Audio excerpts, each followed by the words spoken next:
इस आड़ भावना पर विवेचन होगा।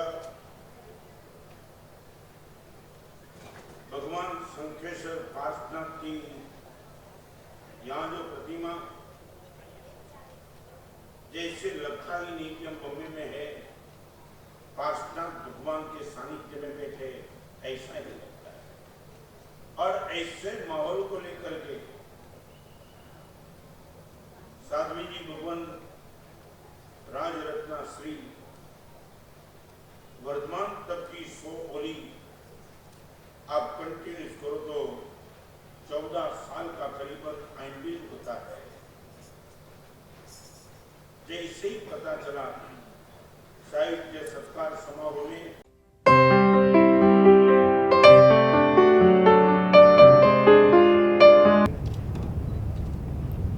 समारोह में आकर बहुत ही हम अपने आप में गौरव महसूस करते हैं। मुंबई जैसे शहर में इतना भव्य कल्पना मन में आना और उसे ज़मीन पर साकार करना, ये कोई छोटी बात नहीं है, बहुत बड़ी बात है, ऐसा मैं मानता हूँ। और पूज्य गुरुदेव जी ने पूरे अपने जीवनावली में समाज को जिस तरह से उन्होंने देखा, समझा, महसूस किया, उसको फिर एक बार समाज तक पहुँचाने का काम गुरुदेव जी कर रहे हैं। बहुत ही बड़ा काम है, मैं ऐसा मैं मानता हूँ।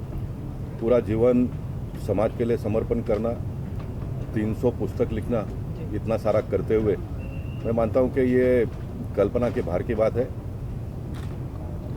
जितना भव्य सोचा गया, जितना भव्यता से इसको यहाँ पर उतारा गया है, मुझे लगता है कि मुंबई शहर के नागरिकों को के पहुँचानी है, मेरा अपना मत है। हमारे मुंबई भारतीय जनता पार्टी के अध्यक्ष आशीष शेलार जी का और पूर्व अध्यक्ष राज पुरोहित जी का, हम तीनों का ये मत है। क्योंकि हम राजनीतिक क्षेत्र में काम करते हैं तो किसी भी चीज़ को लोगों तक पहुंचाने में बहुत दिक्कतें होती हैं, कठिनाइयां होती है, लेकिन मैं मानता हूं कि ये मुंबई शहर के हर नागरिक ने यहाँ पर आकर देखना चाहिए। इससे एक प्रेरणा मिलेगी और ख़ास करके राजनीतिक क्षेत्र में काम करने वाले लोगों ने तो निश्चित देखना चाहिए। ये देखने के बाद में डेवलपमेंट क्या चीज़ होती है, ये सचमुच राजनीतिक लोगों के दिलो दिमाग में उतरेगा तो उसका लाभ मुंबई शहर के लोगों को मिलेगा, ऐसा मैं मानता हूँ। मैं समस्त मुंबई शहर के नागरिकों के ओर से समस्त जैन समाज का त्रिवार अभिनंदन करता हूँ, उन्हें धन्यवाद देता हूँ इतनी बड़ी सोच को साकार करने के लिए। आशीष जी, यहाँ पर जो है गुरुजी ने एक बड़ा इनिशिएटिव भी लिया है सेक्स एजुकेशन को लेकर, और 300वीं बुक का जो विमोचन है यहाँ पर किया जा रहा है, तो उसको लेकर क्या कहना चाहेंगे आप? इस तरह के इनिशिएटिव कितना बड़ा कदम होगा हमारे देश के लिए?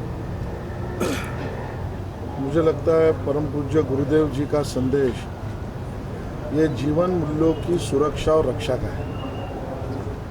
आधुनिक जीवन में भी अपनी संस्कृति के साथ जीवन मूल्यों के आधार पर चलना, ये समाज हित की बात उन्होंने अपने अनुभव के आधार पर कही है। समस्त मानव जाति का कल्याण उसमें है।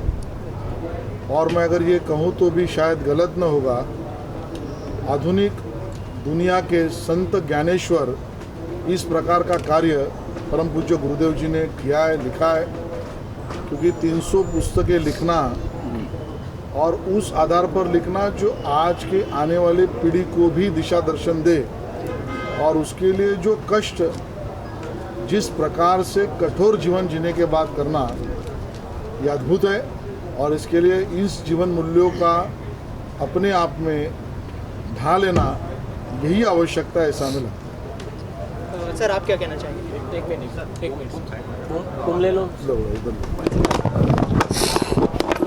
परम पूज्य आचार्य भगवान रत्न सुंदर जी महाराज का जो आज का ये 300 पुस्तकें विमोचन का जो कार्यक्रम के निमित्त मुंबई के इतिहास में इतना बड़ा आयोजन मैंने तो पिछले 40 वर्षों में नहीं देखा।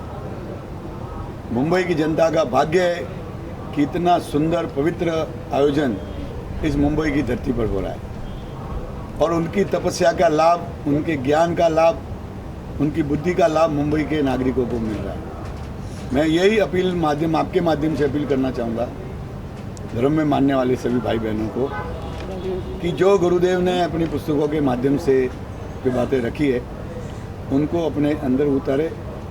और ये आयोजन 10 तारीख तक है।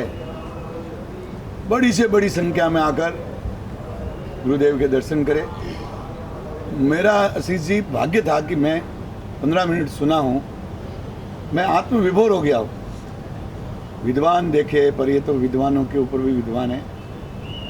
15 मिनट के इनके बौद्धिक में मार्गदर्शन में आदमी की कायाकल्प हो जाए, ऐसा मार्गदर्शन है। तो विद्वान संत के दर्शन हो, उनकी बातें सुनने को मौका मिले और उनकी पुस्तकें पढ़ने को मौका मिले, ऐसा लाभ मुंबई के नागरिकों ने धर्म, जाति, भेद सबसे ऊपर उठकर इसका लाभ लेना चाहिए। सर, जैन धर्म अहिंसा सिखाता है, गौवंश की अभी हत्या हो रही है, मुद्दा चर्चा में रहा है, तो क्या कहेंगे इसके बारे में? रोकने के लिए क्या कहेंगे? जैन धर्म की आत्मा ही अहिंसा है।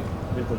परंतु आपने कहा कि गौवंश की हत्या हो रही है, ये तो महाराष्ट्र में तो भारतीय जनता पार्टी की सरकार ने बिल्कुल बंद कर दिया है। और ये जो 17 साल से बिल पेंडिंग पड़ा था, जो उस समय मैं लाया था, वो पेंडिंग पड़ा हुआ था राष्ट्रपति और राज्यपाल के पास।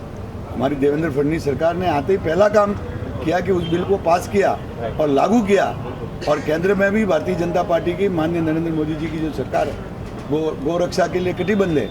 तो गौरक्षा के लिए बारे में हमारे पर ये कभी आरोप नहीं लग सकता। हम उनका और गौवंश के प्रति, उनकी रक्षा के प्रति, अहिंसा के प्रति और जैन समाज के प्रति हम कटिबद्ध हैं। Thank you so much. धन्यवाद।